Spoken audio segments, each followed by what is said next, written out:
12 दिन हो गए हैं इजराइल और गाजा पट्टी पर खूनी संघर्ष जो है वो थमता दिख नहीं रहा है, बल्कि जो युद्ध है वो बढ़ता हुआ ही इस वक्त नजर आ रहा है। आज 12वें दिन इजराइल में अमेरिका के राष्ट्रपति जो बाइडेन जो हैं वो पहुंचे हैं और ये एक बड़ा उम्मीद लगाई जा रही है कि इसके बाद कुछ ना कुछ शायद रास्ता या कम से कम जो गाजा पट्टी पर एक जबरदस्त मानवीय त्रासदी के रूप में जो एक माहौल बन गया है इस खूनी संघर्ष में, कम से कम वहां पर कुछ राहत पहुंचाने के लिए जरूर रास्ता खुलेगा।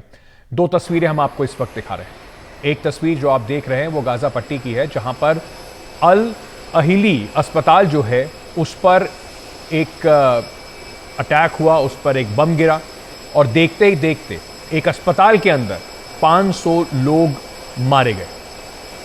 दोनों पक्षों ने अपने अपने दावे पेश किए। दूसरी तस्वीर जो आप देख रहे हैं वो अमेरिका के राष्ट्रपति जो बाइडेन की है, जो अब से कुछ देर पहले इजराइल पहुंचे। अमेरिका लगातार इजराइल का खुलकर समर्थन कर रहा है, ना सिर्फ मौखिक तौर पर हथियार और के साथ साथ साजो सामान भी, जो जंगी साजो सामान है वो भी अमेरिका की तरफ से इजराइल को मुहैया कराया जा रहा है। बहरहाल जंग की शुरुआत से लेकर अब तक 4500 लोगों की मौत हो चुकी है, जिसमें करीब 3000 के ऊपर जो मौतें हैं वो गाजा पट्टी पर फिलिस्तीनियों की हुई है। उम्मीद लगाई जा रही है कि ये जो हमला अब हुआ है इसके बाद अमेरिकी राष्ट्रपति जब वहां पहुंचे हैं तो इससे एक निर्णायक कम से कम एक दौर जरूर आ गया है इस पूरे जंग में।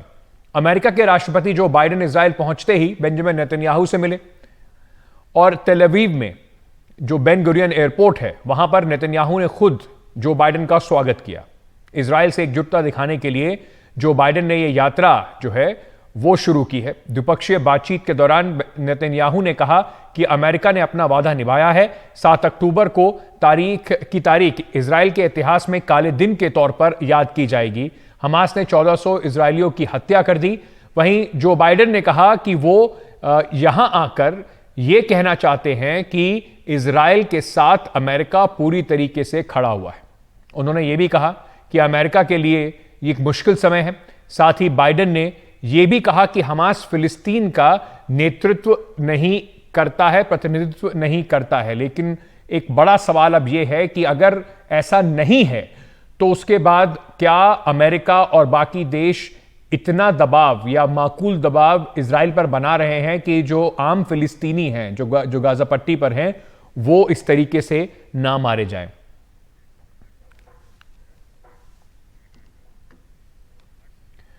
तो दोनों नेताओं ने, इजराइल के प्रधानमंत्री और अमेरिका के राष्ट्रपति ने क्या कहा, पहले आपको वो सुनवाते हैं।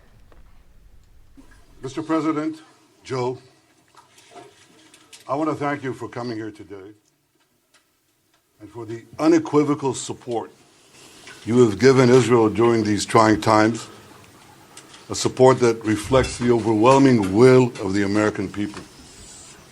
I've seen your support every day in the depth and breadth of cooperation that we have had since the beginning of this war, a level of cooperation that is truly unprecedented in the history of the great alliance between our two nations. We see that support in your steadfast commitment to provide Israel with the tools we need to defend ourselves. We see that support in the clear message you've sent our enemies not to test our resolve, and in the 2 American carrier battle groups that you sent to the region to back up those words with action. But above all, Mr. President, the world sees that support in the moral clarity that you have demonstrated from the moment Israel was attacked. You've rightly drawn a clear line between the forces of civilization and the forces of barbarism. I wanted to be here today for a simple reason. I want the people of Israel, the people of the world, to know where the United States stands. I've had my great Secretary of State here. He's been here for a lot. But I wanted to personally come and make that clear.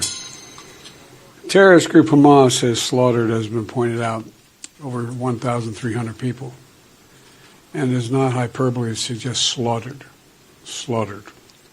And including 31 Americans as part of that. And they've taken scores of people hostage, including children. But the fact is that Israel, as they respond to these attacks, it seems to me that have to continue to ensure that you have what you need to defend yourselves. And we're going to make sure that occurs, as you know. And we have to also bear in mind that Hamas does not represent all the Palestinian people. And it has brought them only suffering. अब एक दूसरी खबर है जो कल शाम को आई थी और उसके बाद से कई लहजे से अगर कहा जाए, कई तरीके से अगर देखा जाए तो ये एक बहुत निर्णायक खबर है। गाज़ा की तरफ से कल एक अस्पताल पर जो हमला हुआ उसको लेकर बयान जारी किया गया और कहा गया कि जिस अल अहली अस्पताल पर यह हमला हुआ है वहां सैकड़ों बीमार और घायल लोग थे और अन्य लोग भी थे जो युद्ध की शुरुआत के बाद विस्थापित होकर यहां पर रह रहे थे। आरोप लगाया जा रहा है कि इजराइल की सेना ने बम गिराकर इस अस्पताल में 500 लोगों से ज्यादा जो लोग हैं उनकी मौत हुई है। इस पर जो अस्पताल के डायरेक्टर हैं, अस्पताल के जो मुलाजिम हैं, जो हेल्थ वर्कर्स हैं, उन्होंने एक प्रेस कॉन्फ्रेंस करके भी ये बात कही कि इजराइल की सेना ने इस हमले से 1 घंटे पहले उनको चेतावनी भी दी थी कि अस्पताल को खाली करा लिया जाए। दूसरी तरफ इजराइल ने इस हमले से खुद की जो भूमिका है उसका बिल्कुल इनकार किया है और कहा है कि ये हमला फिलिस्तीनी इस्लामिक जिहाद के रॉकेट का परिणाम है। इजराइल की सेना ने कहा कि उस समय किसी भी आईडीएफ हवाई गतिविधि की सूचना नहीं दी गई थी और ना ही उस समय इजराइल में लॉन्च किए गए रॉकेट जो है वो बमबारी से मेल खाता है।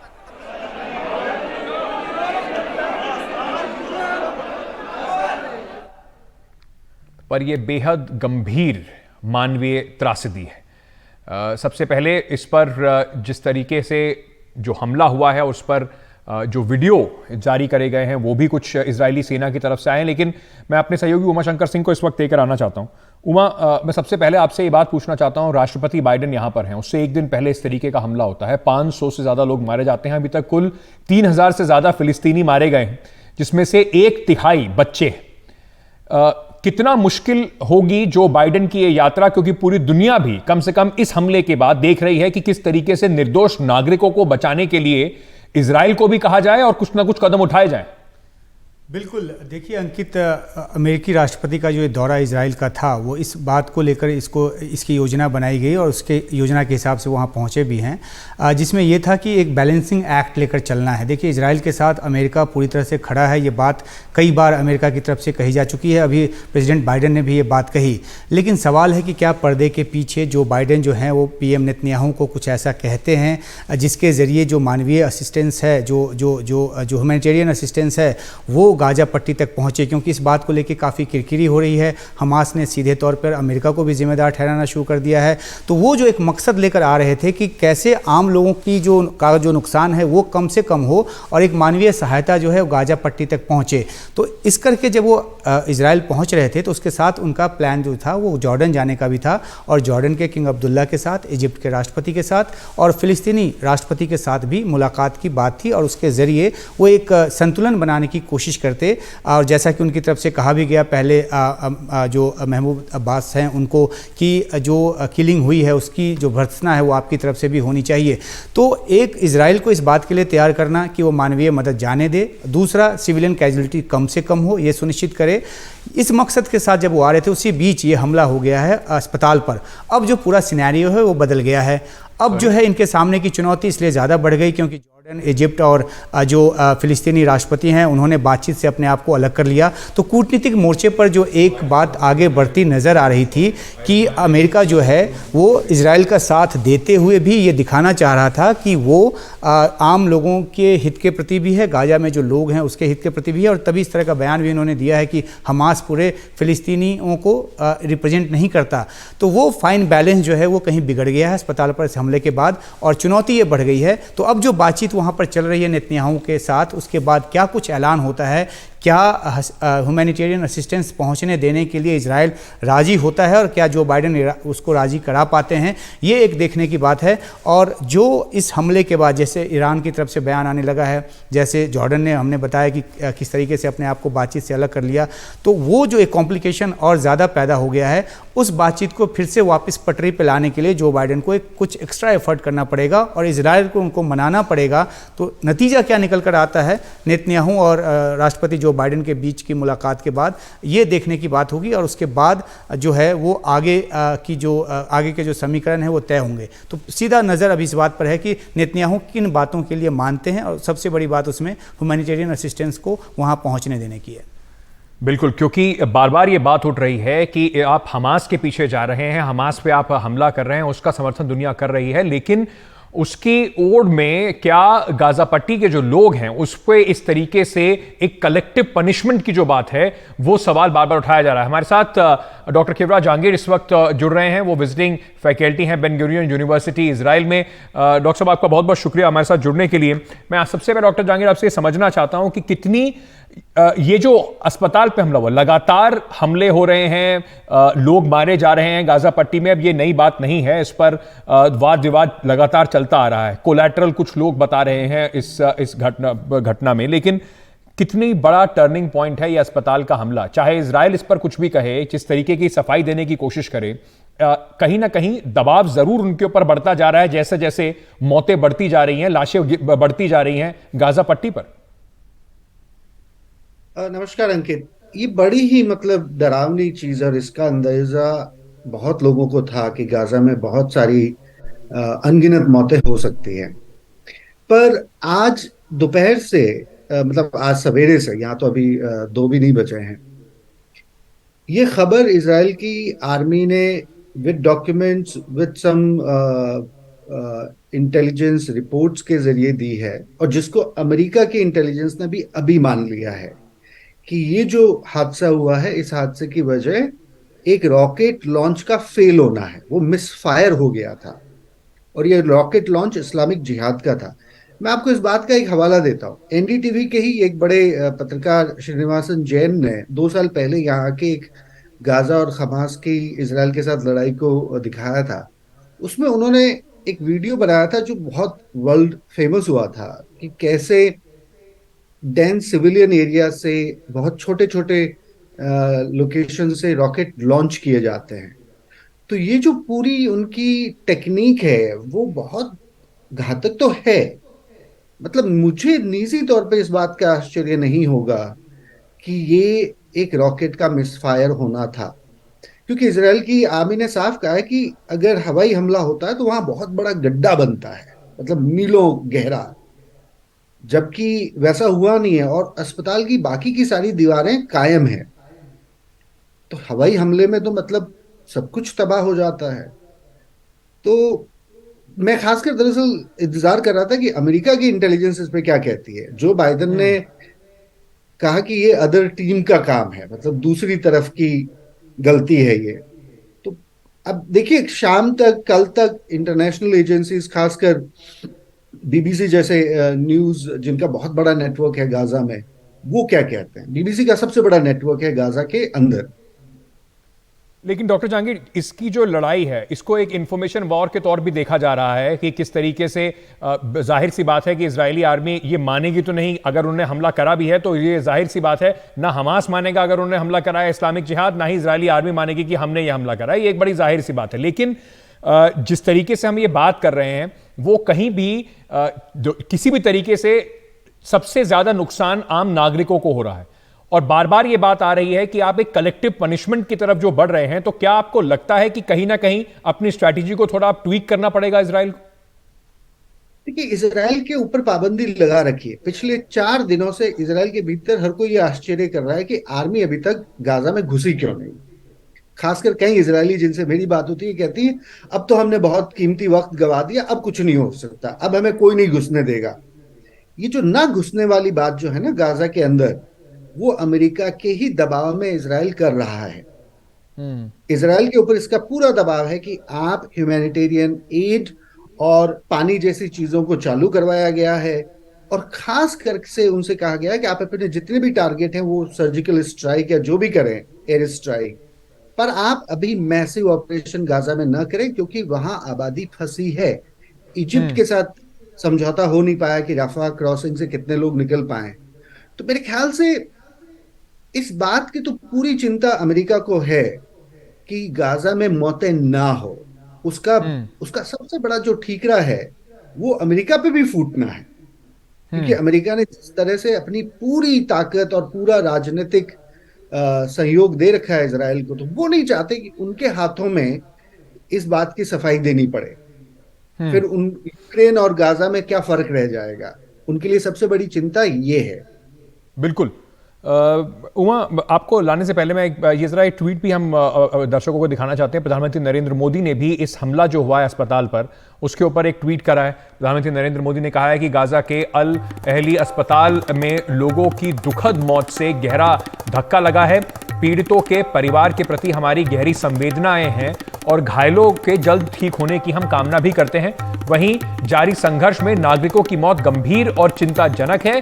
जो इसमें शामिल है उन्हें जिम्मेदार ठहराया जाना चाहिए। तो ये एक दोनों तरफ का एक शायद बड़ा बैलेंस ट्वीट है, लेकिन एक बड़ी स्पष्ट बात यह भी है उमा कि प्रधानमंत्री नरेंद्र मोदी जब से ये हमला शुरू हुआ है या जब से हमास का हमला हुआ था, तब से लगातार जो उनके ट्वीट थे वो दिखा रहे थे कि हम किस तरीके से इजराइल का समर्थन कर रहे हैं। अब जाहिर सी बात है कि हमारे विदेश मंत्रालय ने इस बात को स्पष्ट किया है कि एक फ्री पैलेस्टाइन का भारत समर्थन हमेशा करता रहा है। लेकिन जैसे जैसे प्रधानमंत्री नरेंद्र मोदी और बाकी दुनिया के लोग जब इन बातों को बार बार उठाएंगे कि आम लोगों की जान ना जाए, उतना ही दबाव जो है वो और बढ़ता जाएगा इजराइल के ऊपर अपनी स्ट्रैटेजी को बार बार बदलने के लिए। जी बिल्कुल। देखिए, जब हमला हुआ था उसके बाद जो भारत की तरफ से प्रतिक्रिया दी गई थी उसमें इसको आतंकवादी हमला माना गया था। और अब जो जिस तरह से सिविलियंस की जान जा रही है वो भी, अगर हम जो इंटरनेशनल ह्यूमैनिटेरियन लॉ है उसके हिसाब से देखें तो वो भी गलत है। तो कोई भी आम आदमी का जान जो जाता है उसके साथ नहीं खड़ा हो सकता। और यही एक संतुलन की बात होती है। अमेरिका जैसा जो देश है वो भी ये कहने को जो है वो कहने को उसको ये फोर्सफुल होना पड़ा है। वो कह रहा है कि सिविलियन का जो नुकसान है वो कम से कम हो। एट द सेम टाइम वो इजराइल के साथ पूरी अपनी प्रतिबद्धता दिखा रहा है। एक तरफ कूटनीतिक फ्रंट उसने खोला हुआ है, दूसरी तरफ उसने अपने जो जहाजी जो समुद्री बेड़े हैं वो भी भेजा हुआ है भूमध्य सागर में। तो हर तरह से एक कोशिश की जा रही है कि किसी तरीके से जो एक बीच का रास्ता निकाला जाए। हालांकि वो बहुत मुश्किल हो गया है इस हमले के बाद, और इसमें दावे प्रतिदावे चल रहे हैं। आपने भी जिक्र किया, जो IDF है वो लगातार एक सबूतों के साथ अपने जुटाए सबूतों के साथ वो सामने आ रही है। उसने एक ऑडियो कन्वर्सेशन भी जारी किया है जो कथित तौर पर हमास के लोगों के बीच का है, जिसमें वो ये बात कबूल रहे हैं कि उनका अपना जो रॉकेट है वो मिसफायर हुआ है, जो इस्लामिक जिहाद का रॉकेट बताया जा रहा है। इसके अलावा जो मैप है उसके ज़रिए दिखाया गया है जो एक जहाँ से फायर किया गया उसका लोकेशन बताकर किस तरीके से वो रास्ते में वो अस्पताल पड़ता है वो दिखाने की कोशिश की गई है। तो जो इजराइल है वो अपनी तरफ से पूरी सफाई पेश कर रहा है, और इसकी वजह यह है कि बहुत ज़्यादा अंतर्राष्ट्रीय दबाव में वो अपने आप को महसूस कर रहा है। एक अपर हैंड इजराइल का रहा है इस आतंकी हमले के बाद जो 7 अक्टूबर को हुआ। वो इस हमले के बाद, बेशक इजराइल अपना हाथ इसमें नहीं बता रहा है, लेकिन इस हमले के बाद वो एक मनोवैज्ञानिक दबाव में है, और जो बाइडेन भी एक दबाव में है, क्योंकि उनको भी एक रास्ता ऐसा निकाल कर दिखाना है जिसमें वो ईमानदार मध्यस्थ के तौर पर दिखें। अरब देशों को वो नाराज नहीं कर सकते, क्योंकि जिस तरीके का फॉर्मूला वो लेकर आए, चाहे वो जो एक दोस्ती कराने की कोशिश सऊदी अरब के बीच और इजराइल के बीच की, अब्राहम एकॉर्ड की पृष्ठभूमि तैयार की, वो सब चीज़ें अगर पीछे छूट जाती हैं तो ये रीजन जो है वो फिर से काफ़ी ज़्यादा कॉम्प्लिकेटेड हो जाएगा, जो धागे सुलझाने की कोशिश की थी। और वहीं पे ईरान जैसा देश, उसके खिलाफ अमेरिका जो है वो बिल्कुल एक स्पष्ट नीति लेकर चल रहा है, और ईरान की तरफ से जिस तरह के धमकी भरे बयान आ रहे हैं, अमेरिका की नज़र उस पर भी है। तो वो चाहता है कि ज़्यादातर अरब देशों को साथ लेकर चलें, और साथ ही साथ इजराइल को इस बात को लेकर मनाएं कि वो उस तरह की जिद ना करे, सीज फायर करे, और ताकि ह्यूमैनिटेरियन असिस्टेंस जो है वो गाजा तक पहुंचे, ताकि जो बाइडेन के बारे में ये कहा जा सके कि उन्होंने आम लोगों का भी ध्यान रखा और इजराइल के साथ खड़े भी दिखे। क्योंकि सिर्फ दुनिया में वो क्या चेहरा दिखाएंगे, जो बाइडेन को चुनाव भी लड़ना है, और वापस अमेरिका जाएंगे तो वहां पर भी इस तरह की कई बातें हैं, तो उनको ये बैलेंसिंग एक्ट करना ही पड़ेगा।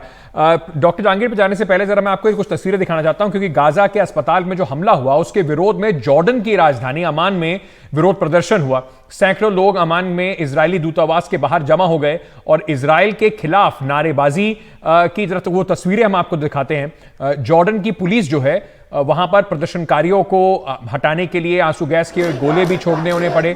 ईरान की राजधानी तेहरान में भी और लेबनान की राजधानी बेरूत में भी जबरदस्त प्रदर्शन हुए हैं। डॉक्टर जहांगीर, जो बाइडेन जब पहुंचे हैं तो उनको इसके बाद जॉर्डन भी जाना था। अब जॉर्डन के जो नेता हैं उनके ऊपर खुद अपने ही देश में इतना दबाव पड़ रहा है, जो हम आपको तस्वीरें दिखा रहे थे अभी, जिस तरीके का वहां पर प्रदर्शन हो रहे हैं, अरब देशों में प्रदर्शन हो रहे हैं, कि वो फिलहाल अमेरिका के साथ भी बातचीत नहीं कर सकते। तो प्रेशर में, जैसे आपने कहा, जो प्रेसिडेंट बाइडेन है वो भी बहुत ज्यादा है, उनको भी कुछ ना कुछ यहां से एक बैलेंसिंग एक्ट, एक पॉजिटिव एक्ट लेकर ही वापस जाना होगा। बिल्कुल अंकित, इस बात की कोई मतलब शंका नहीं है। अब देखिए, जॉर्डन की जो आधी आबादी है ना, वो फिलिस्तीनियन रेफ्यूजीज की है। 1948 के बाद से जो फिलिस्तीन के लोग वहां गए थे, उनके तो कई प्रधानमंत्री फिलिस्तीनियन रहे हैं राजा के बाद। तो फिलिस्तीन को लेके जॉर्डन में और अरब देशों में पॉपुलर सपोर्ट तो बहुत है। और अगर खुदा न खास्ता ये बात निकल के ही आती है कि ये हमला इजराइल का किया हुआ है, तो फिर तो मतलब बाइडेन के लिए इस बात को निभाना बहुत मुश्किल हो जाएगा। मैं आपको एक दूसरी बात भी बताता हूं जो बाइडेन की मुश्किल नेतन्याहू के साथ है। जब आपने तस्वीरें दिखाई गले लगते हुए और बाद में दोनों बैठे हुए, मैं आपको एक बात कहना चाहता था कि पिछले 11 महीने से जो बाइडेन ने नेतन्याहू का पूरा विरोध किया है, यहां तक कि उनको व्हाइट हाउस आने का जो न्योता अक्सर दिया जाता है वो भी नहीं दिया। जो बाइडेन दो चीजों को लेकर नेतन्याहू के खिलाफ रहे हैं। एक, कि जब उन्होंने ये सरकार बनाई तो उसमें बहुत ज्यादा धार्मिक और उन्माद और अतिवादी लोगों के साथ उन्होंने बनाई, जो 2 स्टेट सोल्यूशन को नहीं मानते। वो पब्लिकली कहते हैं कि हम वेस्ट बैंक छोड़ने वाले नहीं हैं, कोई फिलिस्तीन का स्टेट नहीं बनेगा।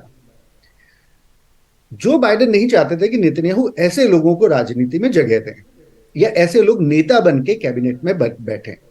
दूसरा जो मसला हुआ था कि जब इन्होंने जुडिशियल रिफॉर्म्स वाली बातें करी, तो इजराइल की डेमोक्रेसी का जो खतरा था उसको जो बाइडेन ने उठाया। और जो बाइडेन और अमेरिका के पूरे एडमिनिस्ट्रेशन ने पूरा साथ दिया डेमोक्रेटिक मूवमेंट का।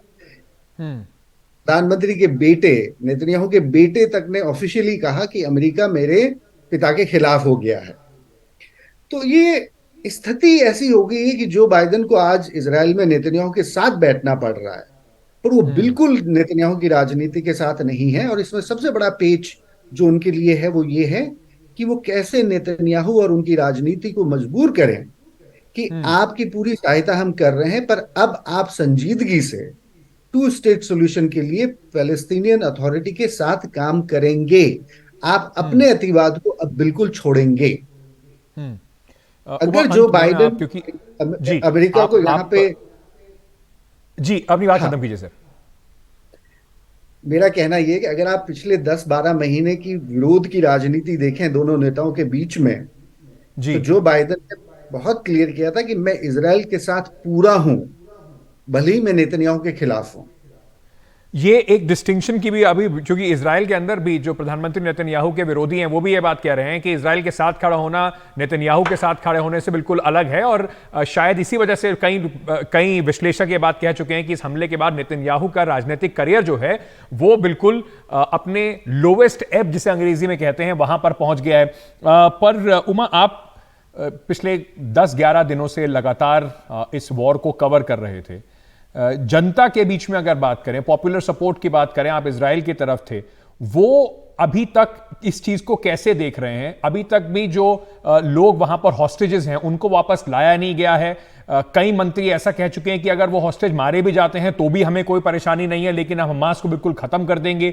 जितना ये लंबा समय इस तरह से चलता रहेगा बिना किसी निर्णायक नतीजे के, तो क्या आपको लगता है नेतन्याहू के पास और मुश्किलें खड़ी होंगी जनता के समर्थन की? जी देखिए, जैसा कि अभी जुडिशल रिफॉर्म को लेकर जो वहाँ पे प्रदर्शन हो रहे थे उनकी बात कर रहे थे जो हमारे एक्सपर्ट हैं, तो तो वो जो एक स्थिति थी इस हमले के बाद, वो स्थिति जो है अभी जो वहाँ पे माहौल है वो गुस्से और गम का माहौल है।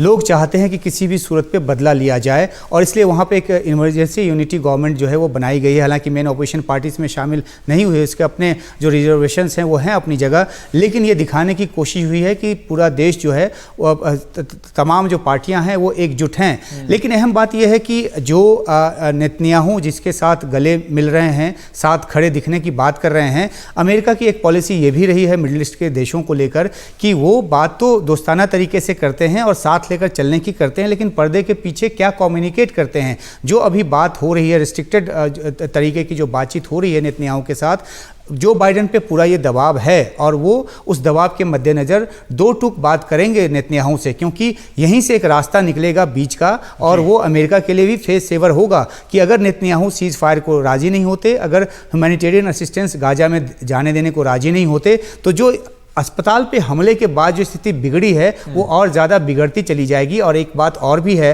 कि क्योंकि 199 लोग जिसमें अलग अलग देशों के नागरिक हैं वो बंधक अभी हैं वहाँ पर, तो उनको भी निकालने की एक चुनौती है। तो बीच का रास्ता तभी निकलेगा बदली हुई परिस्थिति में जब इजराइल को थोड़ा सा भी अमेरिका दबा पाए और उस पटरी पर ला पाए जहाँ पे वो मानवीय जो मदद है वो पहुँचने की बात करे। तो ये देखना है कि क्या शाम तक की बातचीत में ये बात निकलकर सामने आती है या नहीं। बिल्कुल, और महत्वपूर्ण होगा कि क्या अब जो वहां पर जो अमेरिका के राष्ट्रपति पहुंचे हैं उनके आने के बाद क्या कुछ निर्णायक बदलाव, ये जो जंग बढ़ती जा रही है, चलती जा रही है, क्योंकि बार बार ये बात कही जा रही है कि अगर इजराइल जमीनी हमला करता है तो हिजबुल्लाह भी वहां से अपना एक फ्रंट खोल सकता है, तो ये पूरा इस एरिया के अंदर ना स्पिल ओवर हो जाए, ना एक बड़ी जंग में बदल जाए, इसका भी अमेरिका के ऊपर दबाव होगा कि कम से कम कोई सोल्यूशन निकालें। आप दोनों का बहुत बहुत शुक्रिया, डॉक्टर जहांगीर उमाशंकर सिंह, हमारे साथ जुड़ने के लिए और अपनी बातें इस महत्वपूर्ण मुद्दे पर हमारे साथ साझा करने के लिए। एक छोटा सा ब्रेक लेके वापस आ रहे हैं, खबरों का सिलसिला जारी है।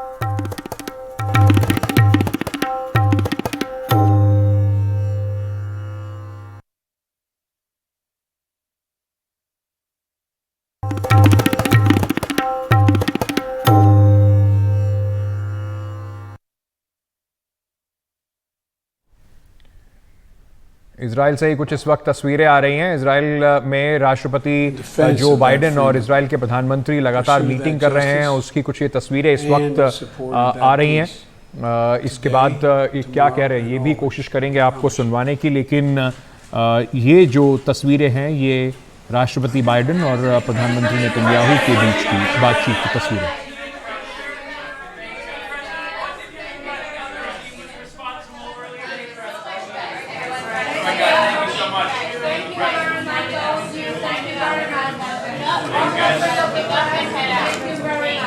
They don't give up. They don't give up. Nothing changes. Same in Washington. आज राष्ट्रपति बाइडेन अब से कुछ देर पहले इजराइल पहुंचे हैं और यहाँ पर पहुंचने के बाद उन्होंने अपना पूर्ण समर्थन जो है वो दिया है इजराइल के प्रधानमंत्री बेंजामिन नेतन्याहू को, जो इस वक्त लड़ाई चल रही है हमास को लेकर और हमास के खिलाफ।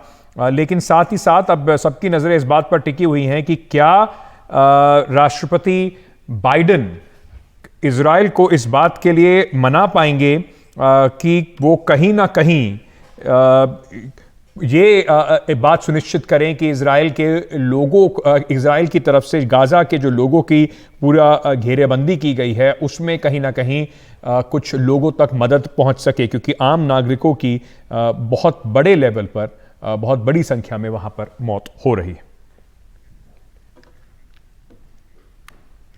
सुप्रीम कोर्ट ने एनफोर्समेंट डायरेक्टरेट की शक्ति की समीक्षा करने के लिए पीएमएलए के प्रावधानों की जो समीक्षा है वो करने की बात मानी है। सुप्रीम कोर्ट ने कहा है कि समीक्षा, केंद्र ने सुप्रीम कोर्ट से कहा है कि अभी समीक्षा ना करें, सुप्रीम कोर्ट 22 नवंबर को इसकी सुनवाई करेगा। एसजी तुषार मेहता ने कहा था कि जब तक अंतर्राष्ट्रीय निगरानी संस्था FATF मनी लॉन्ड्रिंग अपराधों से निपटने के लिए भारत का मूल्यांकन पूरा नहीं कर लेती तब तक आप ऐसा ना करें। उन्होंने कहा कि कम से कम राष्ट्रहित में 1 महीने तक सुनवाई ना हो। आशीष भार्गव हमारे सहयोगी इस वक्त हमारे साथ जुड़ रहे हैं। आशीष, जिस तरीके की शक्तियां इन्फोर्समेंट डायरेक्टरेट के पास हैं, खास तौर से विपक्षी पार्टियां उसको लेकर कई बार सुप्रीम कोर्ट का दरवाजा खटखटा चुकी हैं, अब क्या इस पर सुप्रीम कोर्ट की बात कही गई है और किन प्रावधानों की खास तौर से बात की जा रही है? जी देखिए, सुप्रीम कोर्ट ने एक बड़ा फैसला 2022 में यानी पिछले साल सुनाया था। 3 जजेस की बेंच ने, जस्टिस खानविलकर हेड कर रहे थे, और उन्होंने ईडी की तमाम शक्ति, गिरफ्तारी, सीजर, ECIR, गिरफ्तारी के आधार न देना, ये तमाम चीज़ों पर उनकी शक्तियों को, प्रावधानों को, ईडी की शक्तियों को बरकरार रखा था और कहा था कि ये बिल्कुल ठीक है। लेकिन उसके बाद डेवलपमेंट ये हुई कि जो चीफ जस्टिस NV रमन्ना उस समय के थे, उन्होंने इस मामले में रिव्यू करने की यानी पुनर्विचार करने की बात को स्वीकार कर लिया था और कहा था कि कुछ चीज़ें ऐसी हैं जिन पर विचार करना चाहिए। इसके अलावा कुछ याचिकाएं और भी दाखिल हुई जिसमें ये कहा गया कि जो ईडी PMLA के जो कुछ प्रावधान हैं वो औपनिवेशिक अंग्रेज़ों के ज़माने के हैं और ये बहुत खतरनाक हैं, जो मौलिक अधिकारों का हनन करते हैं। इसलिए इस मामले की सुनवाई की जाए और जो 2022 का फैसला है उसको एक बार रिव्यू किया जाए। तो यहाँ पर 3 जजेस की बेंच सुप्रीम कोर्ट ने स्पेशल बेंच बनाई है, जिसके जस्टिस संजय किशन कौल, जस्टिस संजीव खन्ना और जस्टिस बेला त्रिवेदी हेड कर रही हैं। केंद्र सरकार की तरफ से यहाँ पर कहा गया कि ये समीक्षा अभी नहीं होनी चाहिए, FAFT की रिपोर्ट पूरी मूल्यांकन हो जाना चाहिए, 1 महीने तक राष्ट्रहित में रुका जाए। ये भी उन्होंने कहा कि 3 जजेस के बेंच का पहले फैसला था, इसलिए ये 3 जजेस की बेंच उस फैसले को पर सुनवाई नहीं कर सकती है। लेकिन सुप्रीम कोर्ट ने तमाम चीज़ों से इनकार कर दिया। सुप्रीम कोर्ट ने कहा कि उनको ये तय करने से कोई नहीं रोक सकता है और ये भी हो सकता है कि PMLA के प्रावधानों की अगर समीक्षा हो तो वो राष्ट्रीय हित में भी हो। उन्होंने कहा कि अदालत इस मामले में आगे बढ़ेगी, ये बाद में तय किया जाएगा सुनवाई के बाद, क्या इस मामले को आगे बड़ी बेंच के पास भेजा जाए या फिर क्या किया जाए। लेकिन इस सिरे से नकार दिया इस पूरे मामले को और इस मामले में 22 नवंबर को अंतिम सुनवाई यानी फाइनल सुनवाई के लिए दिन तय कर दिया है। पूरा दिन ये सुनवाई चलेगी, ऐसा सुप्रीम कोर्ट ने कहा है। तो एक बहुत बड़ा मामला है जिसको लेकर समय समय पर आवाज़ उठती रही है। ईडी की शक्तियों को लेकर तमाम विपक्षी पार्टियां भी सुप्रीम कोर्ट आई थी, लेकिन सुप्रीम कोर्ट ने सुनवाई से इनकार कर दिया था, ये कहते हुए कि वो ऐसे मामलों की सुनवाई नहीं करेगा इस तरीके से। तो निश्चित तौर पर एक बड़ा मामला है जिसकी 22 नवंबर को सुनवाई होनी है। जी बहुत बहुत शुक्रिया आशीष हमारे साथ जुड़ने के लिए और ये जानकारी हमारे साथ साझा करने के लिए। एक छोटा सा ब्रेक लेके वापस आ रहे हैं।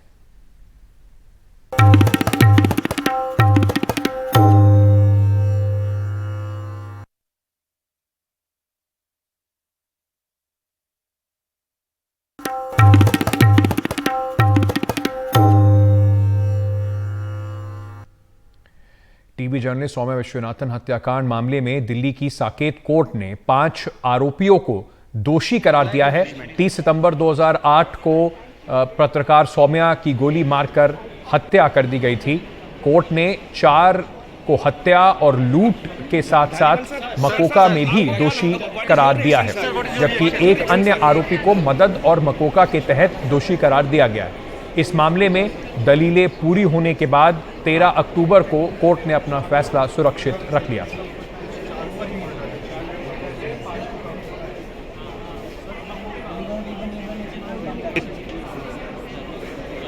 सब लोगों को मर्डर केस में आज कन्विक्ट कर दिया गया है। तो आपकी जो लंबी लड़ाई है 15 साल की, वो कहीं ना कहीं रंग लाई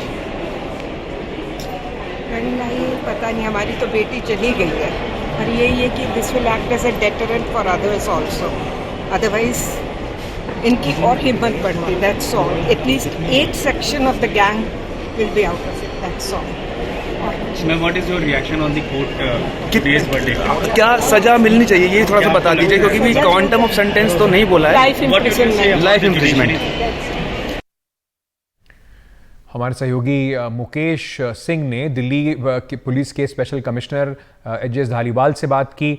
उस वक्त जब ये हत्या हुई थी तो वो DCP थे, उन्हीं की निगरानी में ये पूरा केस दिल्ली पुलिस ने उनकी जांच की थी। मेरे साथ हैं एच.एस. धालीवाल, जो इसमें स्पेशल CP हैं दिल्ली पुलिस में, उस वक्त दक्षिणी दिल्ली के DCP थे। सर, ये जो केस है आज जजमेंट हुआ है, पहला रिएक्शन क्या है आपका? वी आर वेरी सेटिस्फाइड, हमारी पूरी टीम बहुत सेटिस्फाइड है कि 15 साल लगे लेकिन finally justice has been served. Challenging case था, सर्कमस्टेंशियल एविडेंस पे मेनली टिका हुआ था एंड जो भी सिंडिकेट ने जो साउथ में उस टाइम के केसेस किए, जिगीशा घोष था, एक टैक्सी ड्राइवर था जिसकी गाड़ी छीनी थी और ये तीसरा था, तीनों में कन्विक्शन हो गई। सर इसमें कोई आई विटनेस नहीं था, तो ऐसे क्या और एविडेंस थे जिसके बेसिस पर आपने इस केस को आगे बढ़ाया? ये लंबी कास्तान है। सर्कमस्टेंशियल एविडेंसेस बहुत अच्छे, हमने मतलब बहुत मेहनत करी, मतलब सारे कोलेट किए और उसके बाद मकोका भी था, उसके एविडेंसेस थे। तो ये है एजीए धालीवाल जो उस वक्त दक्षिणी दिल्ली के डीसीपी थे और इन्होंने ही जिगीशा घोष और सौम्या विश्वनाथन मामले को सुलझाया था। नई दिल्ली से कैमरामैन संजय कौशिक के साथ मैं मुकेश सिंह सेंगर, एनडीटीवी इंडिया।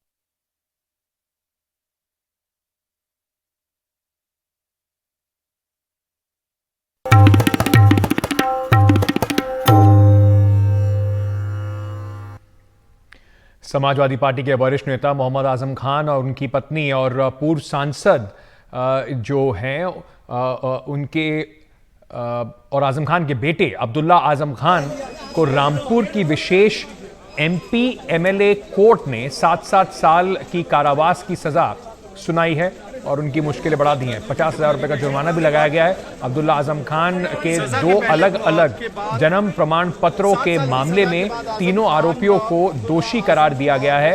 बाद में रामपुर की विशेष अदालत ने ये सजा सुनाई। फैसला हुआ है अब सुप्रीम कोर्ट जाएंगे सर, फैसले में फर्क होता है। आज फैसला हुआ है सर, क्या अपील करेंगे सर? अपील करेंगे से कह रहे हैं जब आजम खान ने टाइम्स ऑफ भारत से बात करते हुए कहा है कि आज फैसला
फैसले में फर्क होता है। जी जी, आज फैसला निकलने दो भाई, उसको निकलने दो, लड़की को हटो पीछे। निकलिए भाई, आप फैसले से मुतमईन नहीं है? इस फैसले को आप जी